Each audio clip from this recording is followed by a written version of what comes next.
Votre mobilisation est réelle, mais pas encore suffisante. Aidez-nous, vraiment, maintenant. Financer TVL, c'est essentiel. D'avance, merci à tous.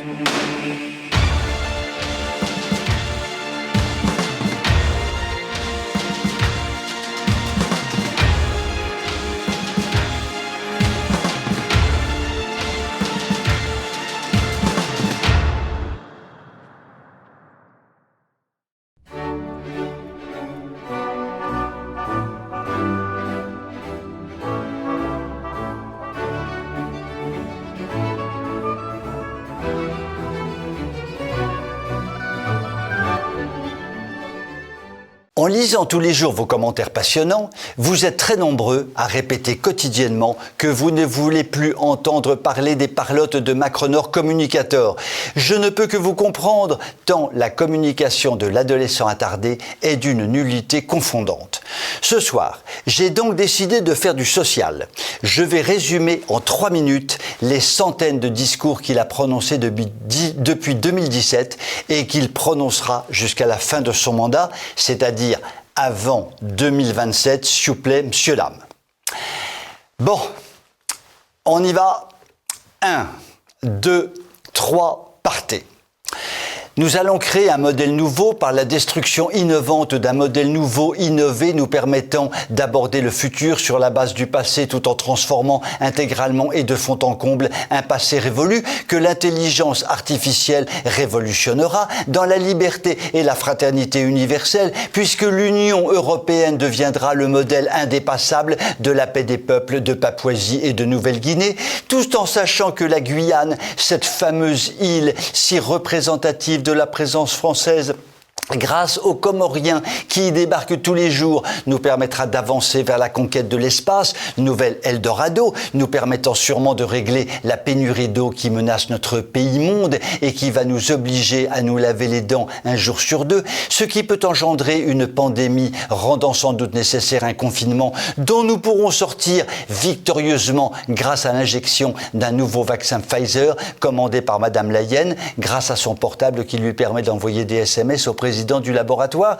ce qui implique de travailler évidemment jusqu'à 64 ans, les gros paresseux qui veulent maintenir les 62 ans étant des asociaux sans dents, dont nous pouvons espérer que la justice s'occupera bientôt, puisque les forces de l'ordre devront les arrêter, ce qui implique que policiers et gendarmes laissent tranquillement prospérer les gentils casseurs d'extrême gauche qu'il faut bien laisser casser, puisque le président Sarkozy avait lâché son fameux « casse-toi pauvre con », montrant par là que l'alliance entre les macronistes et les républicains est déjà réalisée depuis longtemps et permettra de gouverner la France monde, car la France n'est plus une nation, elle est une France monde, le visage accueillant du village mondial, le phare de l'humanité au sein duquel le racisme, la xénophobie, l'homophobie et j'en passe ont été définitivement éradiqués car la blanchitude ou l'hétérosexualité ne peuvent plus avoir cours dans la France future, celle que moi, Macronor Napoléonor, j'ai décidé de créer de mes blanches mains avec l'aide de Maman Bricheton, bien sûr, qui se méfie comme de la peste de la loi sur l'euthanasie, elle n'a pas tort, qu'il faudra bien voter pourtant, puisque les personnes âgées commencent à nous pomper l'air, ce qui n'est pas très écologique et contribue évidemment à détruire la planète, etc. Voilà, chers amis téléspectateurs, le résumé en 3 minutes et en une seule phrase de 10 ans de communication de communication macronique. Lors de n'importe quelle discussion avec des tiers, vous pourrez donc dire désormais que vous connaissez sur le bout des doigts toute la communication du fou furieux qui prétend nous gouverner. Et là, je ne peux que dire bravo, le chroniqueur préféré autoproclamé de TV Liberté. Je vous souhaite une très bonne soirée.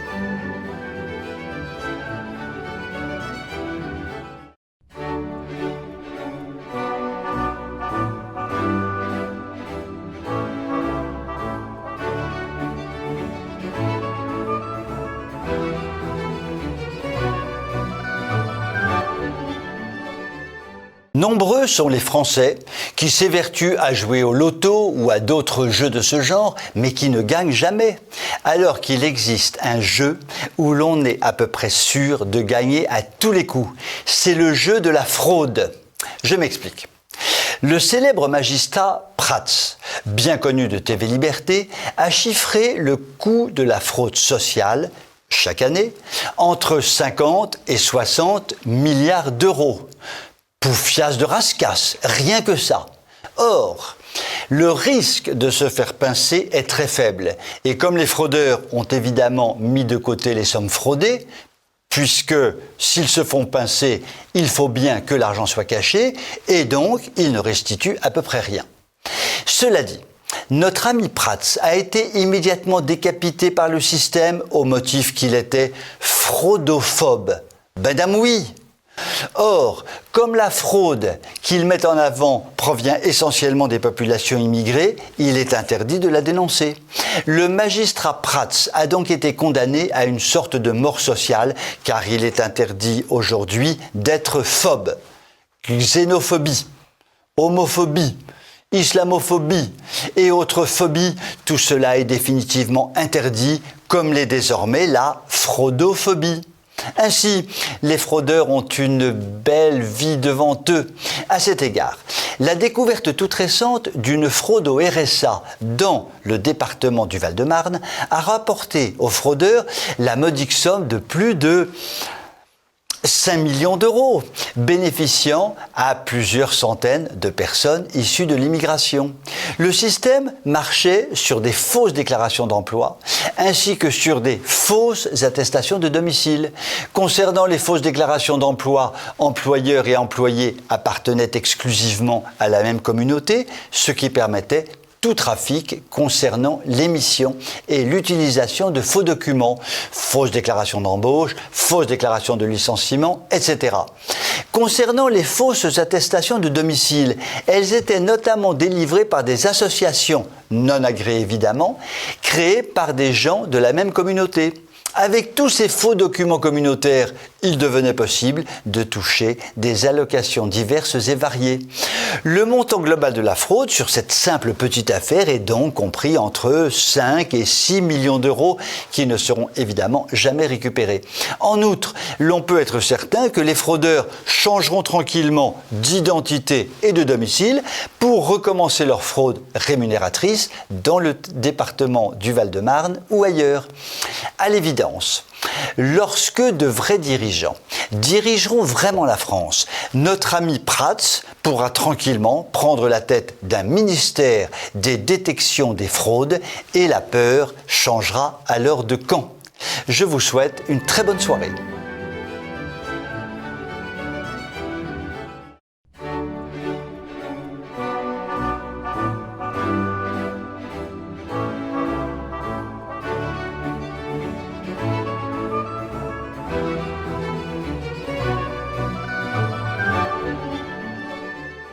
L'une des priorités du système politico-médiatique consiste à asservir en douceur la population afin d'exercer sur elle une domination absolue, une domination dictatoriale.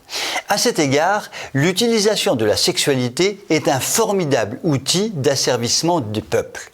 Les soi-disant Lumières du XVIIIe siècle l'avaient déjà parfaitement compris, puisque le très redoutable et très pervers marquis de Sade, grand pornocrate devant l'Éternel, grand cochon de toutes les cochonneries possibles, imaginables et surtout inimaginables, avait théorisé l'utilisation d'une sexualité totalement débridée pour esclavager l'individu.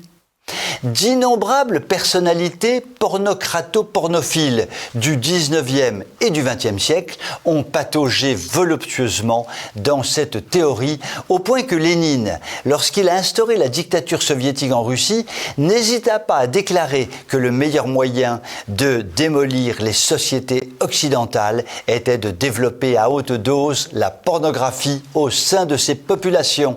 C'est la raison pour laquelle le grand Solzhenitsyn avait déclaré que la pornographie, plus que les miradors, était le moyen de rêve pour asservir les peuples. Nos pseudo-élites ont parfaitement compris le message et font de la sexualité exubérante, débridée, perverse, l'alpha et l'oméga de la vie des individus.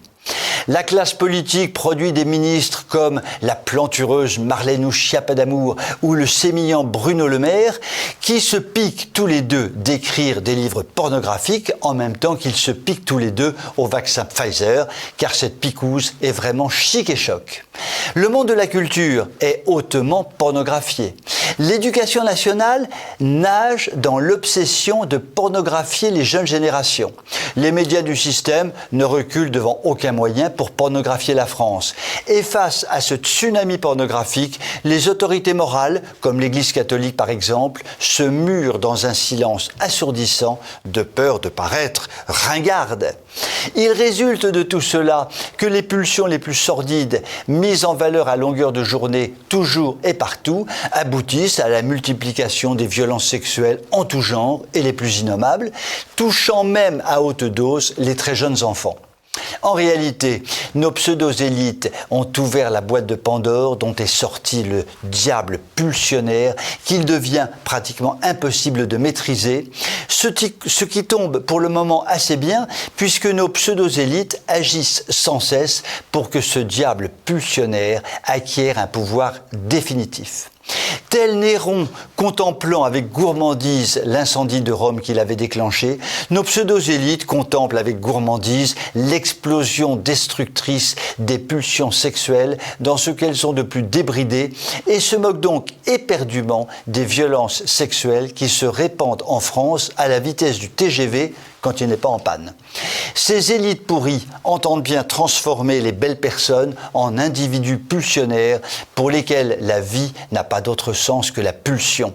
Elles pensent asseoir ainsi une domination totale sur la population, mais elles se trompent lourdement, car elles oublient qu'au plus profond de chaque personne, il n'y a pas qu'un corps pulsionnaire, mais un ensemble constitué d'un corps, d'un cœur, d'une intelligence et d'une âme. Car cela, nos élites dégénérées ne peuvent le comprendre. Mais les belles personnes, elles, gagneront à terme ce combat décisif. Je vous souhaite une très bonne soirée.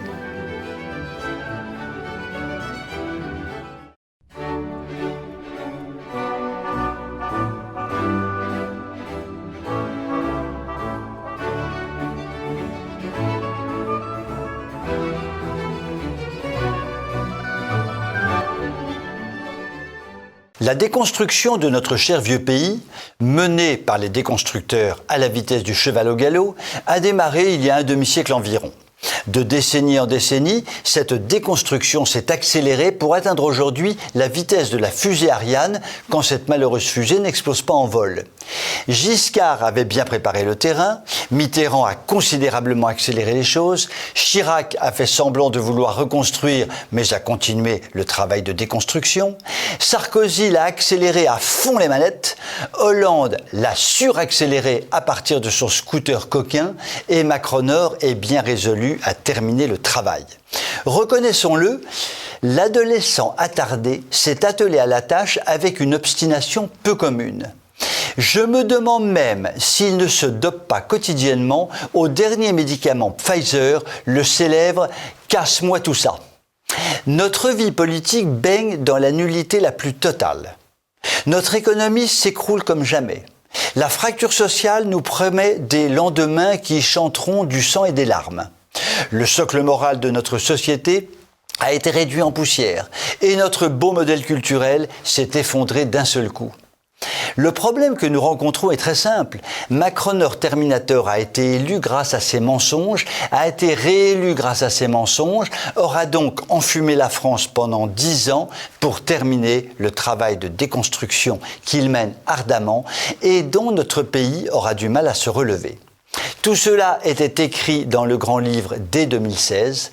Vincent Peillon voulait terminer le travail de la Révolution. Macronor Terminator est bien décidé à le faire. Les Français se sont laissés aveugler par l'adolescent attardé, ce dont on ne peut leur en vouloir vraiment, tant le système politico-médiatique lessive les cerveaux d'un nombre considérable de gens de bonne volonté.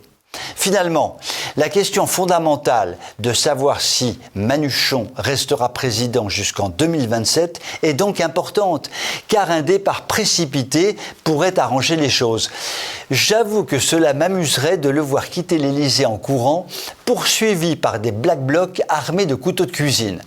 Quoi qu'il en soit, dans l'immédiat, la chose la plus importante est de lutter quotidiennement et par tous les moyens dont nous disposons contre ce président diabolique qui veut tout simplement nous tuer. Je vous souhaite une très bonne soirée.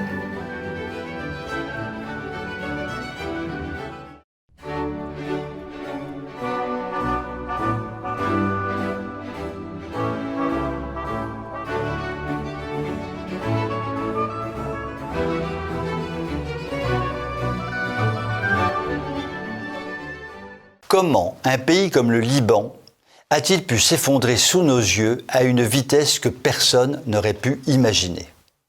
Comment ce pays, allié au grand roi Salomon il y a plusieurs millénaires, qui a investi l'Afrique du Nord en créant le puissant royaume de Carthage, terreur du très puissant Empire romain, qui a créé des comptoirs un peu partout dans le monde et a développé un commerce florissant, qui est devenu une puissance économique et financière remarquable après la Seconde Guerre mondiale, très efficacement protégée par la France. Comment ce pays de cocagne, qui devrait être aujourd'hui la Suisse du Moyen-Orient, s'est-il écroulé pour n'être plus que l'ombre de lui-même ? Parmi les nombreuses explications possibles, je voudrais n'en citer que 3 qui peuvent apporter des clés de compréhension à une telle situation. Tout d'abord, Israël, depuis sa création, n'a jamais accepté d'avoir à sa frontière nord un État puissant, aussi pacifique soit-il. Israël a donc systématiquement participé, par des guerres ou par des actions souterraines, à la ruine du Liban. Son argumentation est simple. Le Liban abritant des forces palestiniennes dangereuses pour Israël, il doit donc être neutralisé. Israël devrait pourtant rajouter à cela que ces forces palestiniennes dangereuses pour Israël sont constitutives de la façon dont Israël s'est emparé de la Palestine avec une violence extrême après la Seconde Guerre mondiale, en chassant les communautés palestiniennes en dehors de ses frontières et notamment vers le Liban. Ensuite, la France a décidé d'abandonner sa protection historique du Liban parce qu'un attentat dramatique avait coûté la vie à de nombreux soldats français. Cet abandon catastrophique de la puissance protectrice française a permis à tous ceux qui voulaient détruire ce pays de mener à bien leur politique de destruction. Enfin, la constitution de milices chiites surarmées, soutenue par l'Iran, a divisé le Liban entre une communauté chrétienne qui se réduit chaque année et une communauté musulmane qui ne cesse de croître, ces deux communautés se regardant désormais en chiens de faïence. Sans aucune protection, livré à ses ennemis extérieurs, rongé par ses luttes intestines, son économie ruinée, appauvrie comme jamais, le Liban peut mourir. Les puissances occidentales comprendront-elles un jour ce que signifierait une telle mort ? Je vous souhaite une très bonne soirée.